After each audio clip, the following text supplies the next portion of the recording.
At the stroke of the midnight hour, when the world sleeps, India will awake to life and freedom. Most people wanted independence, but what came after that was tragic. Some 17 million people were displaced.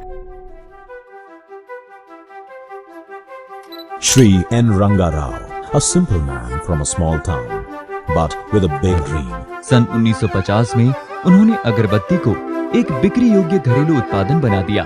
20,000 से ज्यादा लोग अकेले इस company से ही अपनी जीविका कमा रहे हैं। Today, that humble cycle has traveled to many countries and has united India in prayer. Hi everybody, today's episode is a very special episode because today we are going to learn about one of the most underrated business maharajas of India. This is the story of a man who went from being a sweet seller to building a 1500 crore business empire which now sells agarbattis not just in India but to 75 countries all across the world. And the reason why this case study is very special is because this legend started his business way back in 1948 during a time when the conditions in India were so bad that most people were struggling to even survive. Because during that time, India had just got independence. It was just recovering from the horrors of both partition and the India-Pakistan war. Now my question to you is, during such a terrible market condition where more than half of the country is in poverty, would you think about starting a business? When let alone investors, even having a 3-time meal was a big deal, would you think about risking your savings to start a business? But guess what? Even in these terrible market conditions, this man went on to build a premium agarbatti brand and eventually turned it into such a humongous business empire that today it stands as an inspiration for the next generations of India. This businessman that I'm talking about is none other than the late Mr. Narayan Ranga Rao. And the brand that he built is what we all know today as Cycle Pure Agarbatti. The question is, how on earth did this man manage to build a business empire in the terrible market conditions of 1950s India? What were his business strategies that enabled him to beat his competition and build a 1500 crore business empire by selling agarbattis? And most importantly, what are the business lessons that we need to learn from the iconic rise of Cycle Pure Agarbatti?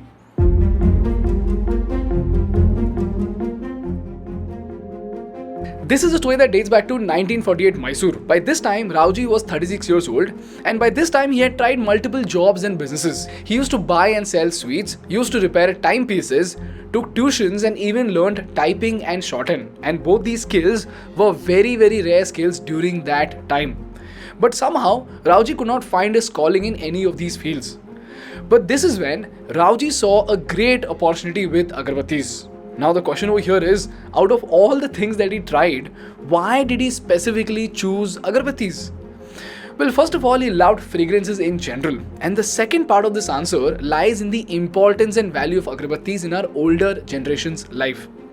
You know guys, if you speak to your grandparents, most of them were extremely poor back then. So just to make ends meet, they would literally compromise on every single purchase that they made. They would pour water into milk and curd to increase the quantities. They would have only 2 to 3 sets of clothes and have these clothes passed on to the younger siblings just so that they can save money for food and shelter.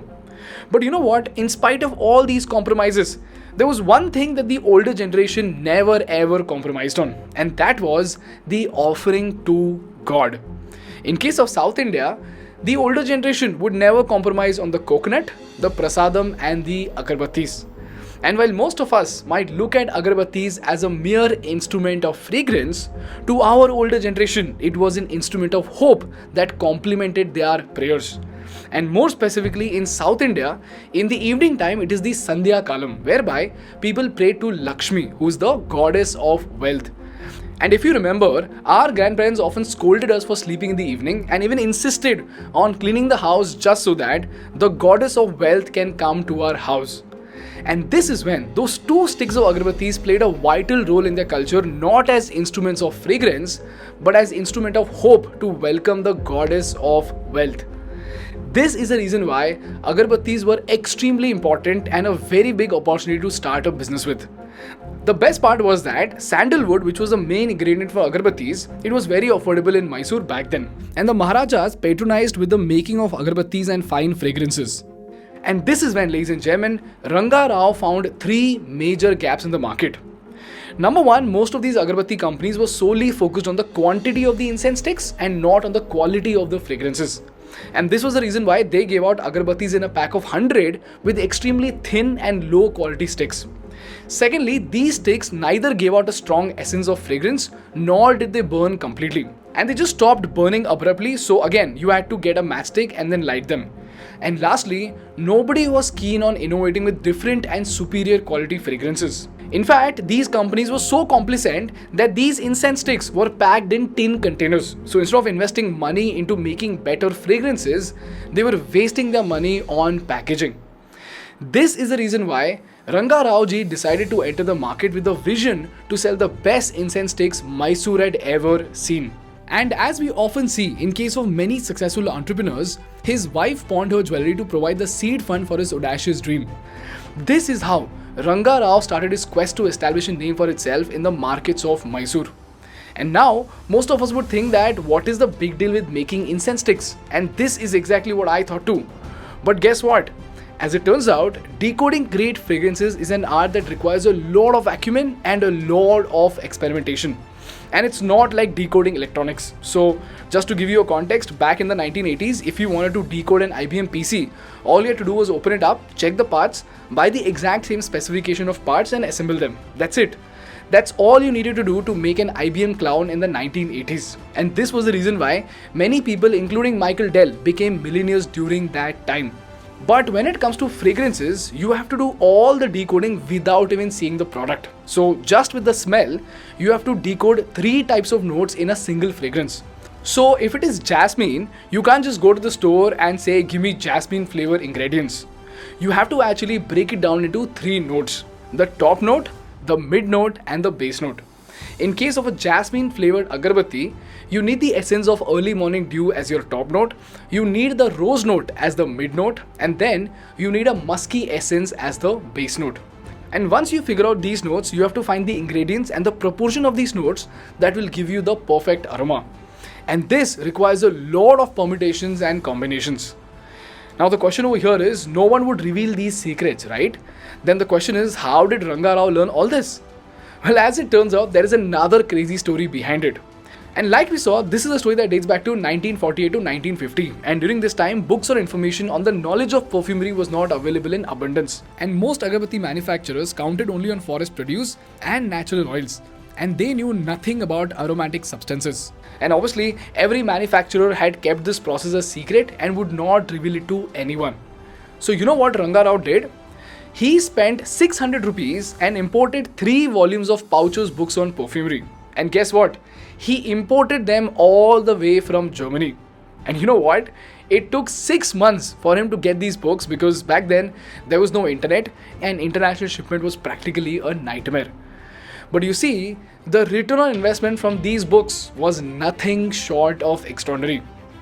These books became the reason why Ranga Rao became the first manufacturer in India to realize the importance of using synthetic substitutes in order to make agarbattis that do not just rely on forest produce.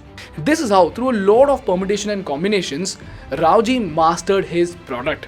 And this was the first phase of Raoji's business growth. And this is where he faced the second challenge, which was marketing. Now, you know, out of all the case studies that I've done in the past, the one problem that every entrepreneur faced in the initial stages is the problem of breaking into the dealers. So there are always bigger players in the market who give out better margins, because of which these entrepreneurs struggled a lot to get their product onto the retail shelves of India.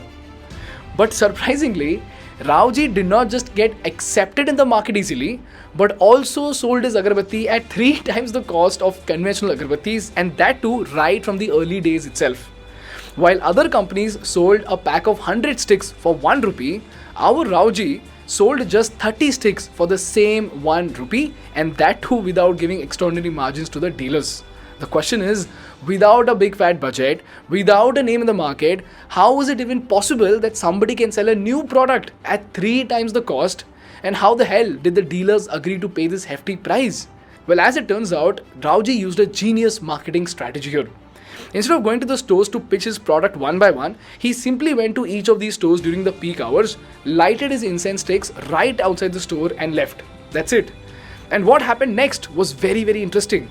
As more and more customers came to the store, they loved the fragrance so much that they immediately asked for the shopkeeper if he had these boxes of incense sticks. So the shopkeeper had no other option but to deny them. Then again, on the second day, Rauji again went to these stores, lighted his incense sticks and was just about to leave. But this time the shopkeeper stopped him and they asked him to sell these boxes of agarbattis to them. But Rauji replied by saying, I know this is great, man, but then I cannot sell you these agarbattis because you cannot offer them. So just enjoy the free stick. And after saying this, he just left. And the next day again, many customers who came to the store asked for the agarbattis, but again, he refused to sell the sticks. Now, do you realize how frustrating it would have been for the shopkeepers? Some random kid comes up, lights up a stick with a fantastic fragrance, and even though it could reap profits for both of them, they had to embarrass themselves by denying the customers. So now, on the third day, when Rauji went to light his sticks, the shopkeepers gave him an ultimatum, and they told him, dude, you either sell us these boxes or don't light them at all. But even then, Rauji doesn't agree to sell. So now he gives them only 2 sticks and tells them, I will give you 2 sticks, use this for your house and not for the shop. About the selling bit, we'll talk about it later. So now many of these shopkeepers went home and lighted these sticks. And this time, their wives and neighbors loved these fragrances too. Now this is when, ladies and gentlemen, the shopkeepers realized that they need the product more than this product needed their shelves. So the next day when the shopkeepers sat down with Rauji for placing the order, there was no pitching, no bargaining at all. And with most of them, it was a straight sale. This is how Cycle Pure Agarbatti became one of the rare products that commanded their spaces in the shelves of Mysore. And not so surprisingly, it was a big hit.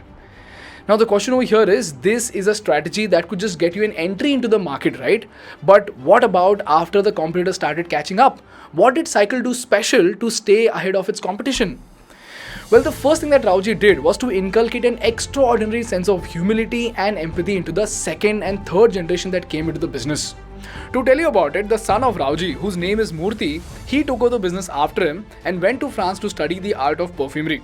And when he returned, he saw that the sales of their incense sticks were slowing down and moreover, they had become quite irregular. Now, had it been some conventional businessman who came from abroad and owns $1 million business, he would ask his marketing team to look into the matter. And if these marketeers were sincere, they will run through the data, do some white collar work and come out with some insights. And if they're not, this entire matter would just get lost in a pile of gentle reminders. But you know what, guys? This man doesn't do any of this. He directly goes to the market and talks to the retailers. And as it turns out, even the retailers did not know why Cycle sales were so irregular. So after that, Murthy literally spent hours in different stores just to see how the customers behave and interact with incense products. And then he would talk to the customers to understand which fragrances they preferred, which brands they preferred, and what was the reasoning behind their purchase. And that's when he came to know that it's not like the customers did not like Cycle. It's just that after using the same fragrance throughout the month, they needed a change. So they shifted to other brands and then came back to Cycle again. This was the reason why the sales were so irregular for Cycle all across the state. So to fix this problem, Murthy came up with the idea of something called 3-in-1 Cycle Pure Agarbatti, whereby they put in 3 fragrance of incense sticks in the same packet. And guess what? Suddenly the sales started increasing. The question is why? Well, because it gave them 3 major advantages that no other competitor was giving out. Number 1, the customers who loved Cycle Pure Agarbatti wanted to keep trying new fragrances, so now they had the opportunity to try 3 flavors in a single packet. Secondly, the second type of customers who loved one specific fragrance would then buy the entire pack, which increased sales. And more importantly, for the first time customers, it was a very convenient option to buy 3 fragrances in a single packet. So in a way, the ease of acquiring new customers increased.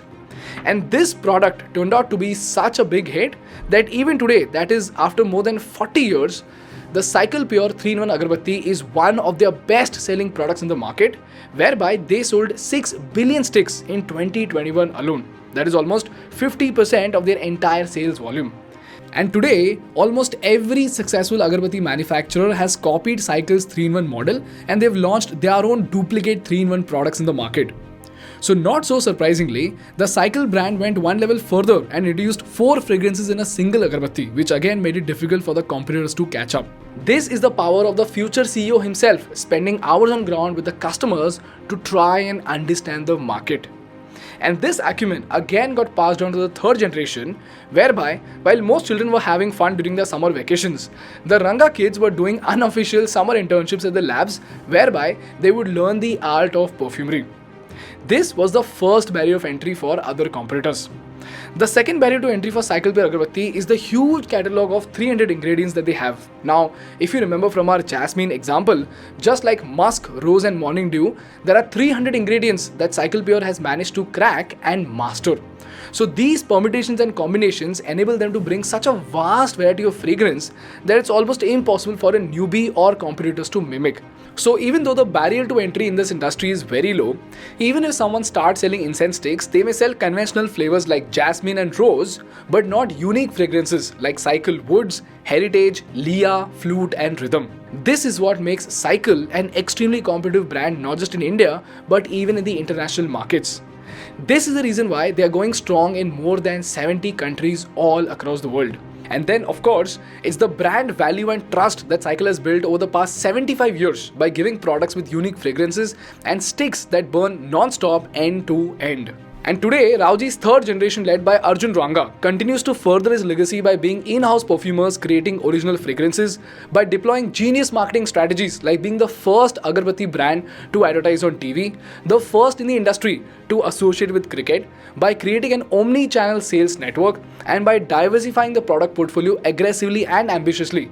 They have taken the company from 400 crores in revenue in 2007 to 1500 crores as of 2022.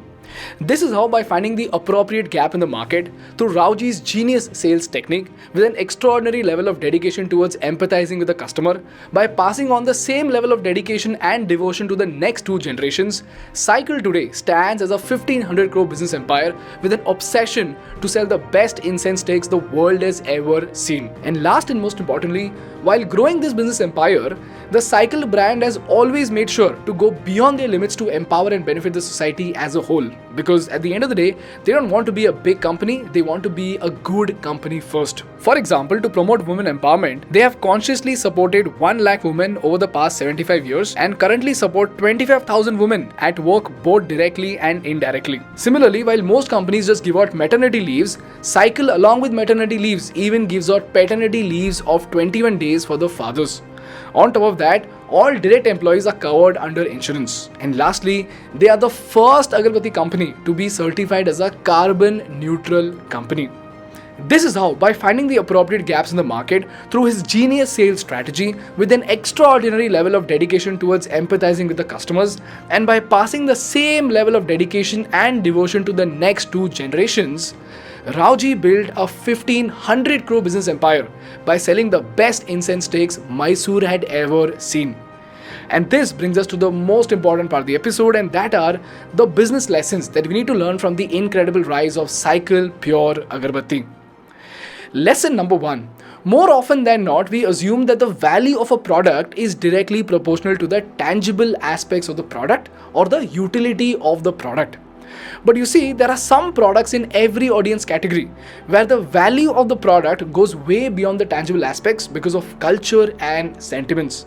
And if you could only identify that for your audience, you can command a premium in the market. In this case, while most sellers saw Agarbatti as just another instrument of fragrance, Rauji saw it as an instrument of hope for an ordinary family's dreams. As a result, he was able to command a premium and dominate the global Agarbatti market. Lesson number 2. If your product is extraordinary, even in this crowded, hyper-competitive world that we live in, the product itself will serve as your most powerful marketing tool. And wherever this extraordinary value is showcased the right way, negotiations will no longer be the cause of friction. In this case, because of Rauji's simple yet genius tactic of lighting agarbattis outside the retail stores, the shopkeepers struggled for the product and not otherwise. And more importantly, when they realized the value of Cycle, negotiation was no longer a problem. And last and most importantly, like I've said a dozen times in the past, empathy and persistence are the attributes that can turn a commoner into a king. In this case, the empathy and the persistence of Rauji gave rise to one of the greatest brands in India, which we all know today as Cycle Pure Agarbatti. That's all from my side today, guys. If you learned something valuable, please make sure to hit the like button in order to make YouTube Baba happy. And for more such insightful business and political case studies, please subscribe to our channel. Thank you so much for watching. I will see you in the next one. Bye bye.